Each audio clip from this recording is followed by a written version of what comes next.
রিফাত আহমেদ আপনি লিখেছেন, আহ, আমাদের দেশে সম্প্রতি সারা বিশ্বে একই দিনে রোজা ও ঈদ পালন করার আহ্বান বেশ জোরে সোরে শোনা যাচ্ছে। এ বিষয়ে আলেমদের আহ, মতামত কি? সারা বিশ্বে একই দিনে রোজা, এই দাবিটা বাস্তবসম্মত না। আহ, একই দিনে পৃথিবীতে সবসময় আমাদের দেশে যখন দিন ইউএসএ তখন রাত, তাহলে আপনি একই সময় সারা বিশ্বে আসলে রোজা তো রাখতে পারবেনও না। এটা হলো একটা কথা। দ্বিতীয়ত কথা হলো যে নবী করিম সাল্লাল্লাহু আলাইহি ওয়াসাল্লাম তার সময়ও তিনি চাঁদ দেখে আমাদেরকে সিয়াম পালন করতে বলেছেন। এরকম একাধিক হাদিস দ্বারা সাব্যস্ত হয় যে কেউ এক জায়গায় ঈদ করে গেছেন, যে অন্য জায়গায় গিয়ে অন্যদিন হয়তো ঈদের চাঁদ দেখা গেছে, সেখানকার মানুষকে তিনি পরে ঈদ করতে দেখেছেন।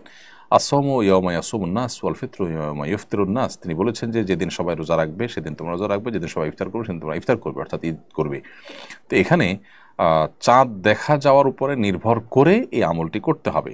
আপনার সমাজে আপনি যে দেশে আছেন সে দেশে 99% মানুষ আকাশে চাঁদ দেখে রোজা রাখে। নবী সাল্লাল্লাহু আলাইহি ওয়াসাল্লাম বলেছেন, সুমুলির রুইয়াতি ওয়া আফতিরুল রুইয়াতি, তোমরা রোজা রেখো চাঁদ দেখে, আবার ইফতার করবে চাঁদ দেখে। সো আমরা চাঁদ দেখব। পৃথিবীর অন্য কোন প্রান্তে চাঁদ উঠেছে না উঠেছে এটা দেখে যদি আমাকে রোজা রাখতে হয়, তাহলে যখন এই টেকনোলজি ছিল না বা থাকবে না, তখন মানুষ কি করবে? ইসলামটা তো সার্বজনীন, সর্বকালীন, সব সময়ের জন্য প্রযোজ্য। বিধায় ইসলাম এমন কোনো ব্যবস্থার কথা বলে না যেটা এক সময় কার্যকর থাকবে আর সময় অকার্যকর হয়ে যাবে।